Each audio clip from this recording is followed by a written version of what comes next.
ദൈവത്തിൻ്റെ അതിപരിശുദ്ധ നാമം വാഴ്ത്തപ്പെടുമാറാകട്ടെ. ലോകമെമ്പാടുമുള്ള ക്രൈസ്തവ സമൂഹം പ്രാർത്ഥനയിലൂടെയും നോമ്പാചരണത്തിലൂടെയും ക്രിസ്തുവിനോടുകൂടെ ജീവിക്കുന്ന അതിപരിശുദ്ധമായ ദിനങ്ങളാണ് ഇത്. ശരീരത്തിനും മനസ്സിനും ആത്മാവിനും പിശാചിനാൽ നേരിടുന്ന ഓരോ പ്രലോഭനങ്ങൾ അതിജീവിക്കാൻ യേശു ക്രിസ്തുവിന് സാധിച്ചു. മാനസാന്തരവും അതുവഴി സംഭവിക്കുന്ന ജീവിത നവീകരണവുമാണ് നോമ്പ് യാത്രയുടെ ലക്ഷ്യം. വചനത്തിൻ്റെ ശക്തിയാൽ നമുക്കും നമ്മുടെ ജീവിത വഴികളിൽ നേരിടുന്ന ഓരോ പരീക്ഷകളെയും നേരിടുവാൻ ഈ നോമ്പ് നാളുകൾ വഴിയൊരുക്കട്ടെ എന്ന് പ്രാർത്ഥിച്ചുകൊണ്ട് അല്പനേരത്തെ ചിന്തയ്ക്കായി വിശുദ്ധ ലൂക്കോസ് എഴുതിയ സുവിശേഷം 19-ാം അധ്യായം 1 മുതൽ 10 വരെയുള്ള വാക്യങ്ങളാണ് ആധാരം. ഇവിടെ സഖായി എന്ന മനുഷ്യൻ ദൈവത്തെ കാണുവാനുള്ള ആഗ്രഹവും ദൈവത്തെ കണ്ടപ്പോൾ അവനെ തന്നെ താഴ്ത്തി ഏൽപ്പിച്ചപ്പോൾ ഉണ്ടായ രൂപാന്തരവുമാണ് കാണുവാൻ സാധിക്കുന്നത്. ഈ ഭാഗത്ത് നിന്ന് ചുരുക്കം ചില ചിന്തകൾ പങ്കുവെക്കുവാൻ ആഗ്രഹിക്കുന്നു. ഒന്നാമതായി, പരിശ്രമങ്ങളെയും ആഗ്രഹങ്ങളെയും പൂർത്തീകരിക്കുന്ന ദൈവം.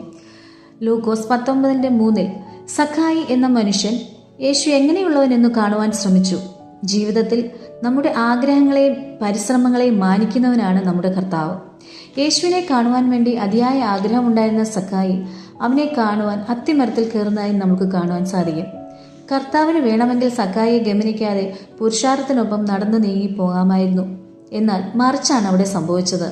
നമ്മുടെ ജീവിതത്തിൽ നാം എന്തെങ്കിലും വേണ്ടി ആഗ്രഹിച്ചാൽ അല്ലെങ്കിൽ പരിശ്രമിച്ചാൽ അതിൻ്റെ പൂർത്തീകരണത്തിനായി സർവശക്തനായ ദൈവം നമ്മുടെ സമീപത്തുണ്ടാകുമെന്ന് ഇതിൽ നിന്ന് നമ്മൾക്ക് മനസ്സിലാക്കുവാൻ സാധിക്കുന്നതാണ്. രണ്ടാമതായി, ബലഹീനതകളെ മാനിക്കുന്ന കർത്താവ്. ഈ വേദഭാഗത്ത് നമ്മൾക്ക് മനസ്സിലാക്കുവാൻ സാധിക്കുന്നത് സഖായി ഉയരത്തിൽ കുറുകിയവനായിരുന്നു. അവന് ധാരാളം സമ്പത്തുണ്ടായിരുന്നു, പരിചാരകരുണ്ടായിരുന്നു. ആൾക്കൂട്ടത്തിൽ അവന് യേശുവിനെ കാണുവാൻ സാധിക്കുകയില്ല എന്ന് അവന് അറിയാമായിരുന്നു.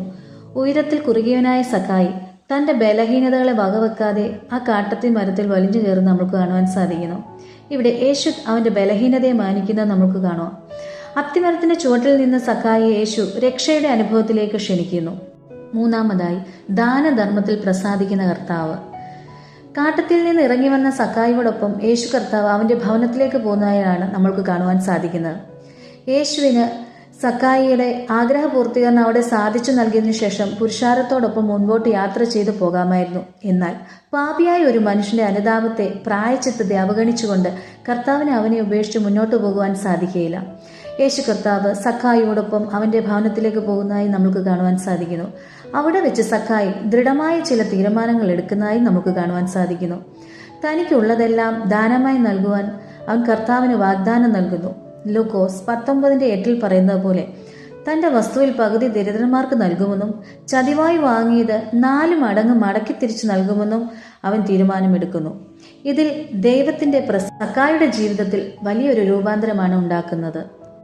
നാലാമതായി, താഴ്മയിലൂടെ ലഭിക്കുന്ന രക്ഷാനുഭവം. സഖായിയുടെ ജീവിതത്തിലെ ഈ സംഭവത്തിലൂടെ നമുക്ക് മനസ്സിലാക്കുവാൻ സാധിക്കുന്നത് എന്താണ്? നമ്മുടെ ജീവിതത്തിൽ താഴ്മയോടെ ദൈവകരങ്ങളിൽ നമ്മെ ഏൽപ്പിച്ചു കൊടുത്താൽ ദൈവത്തിൻ്റെ അനുഗ്രഹ വർഷം നമ്മുടെ ജീവിതത്തിൽ ഉണ്ടാകും. പ്രിയമുള്ളവരെ, നമ്മുടെ ഈ ജീവിതത്തെ ഈ നാളുകളിൽ ശോധന ചെയ്യുവാൻ ഒരു അവസരം വിനിയോഗിക്കാമോ? നമ്മുടെ ആഗ്രഹങ്ങളെ, നമ്മുടെ പരിശ്രമങ്ങളെ ദൈവത്തിൻ്റെ സന്നിധിയിൽ സമർപ്പിക്കുന്നവരാണോ? നമ്മുടെ കഴിവുകൾ, നമ്മുടെ സമ്പത്ത് ദൈവരാജ്യത്തിൻ്റെ നന്മയ്ക്ക് വേണ്ടി, മറ്റുള്ളവരുടെ ആവശ്യങ്ങൾക്ക് വേണ്ടിയും വിനിയോഗിക്കുവാൻ തയ്യാറാകുന്നവരാണോ? നമുക്ക് ചിന്തിക്കാം, നമുക്ക് അതനുസരിച്ച് പ്രവർത്തിക്കാം.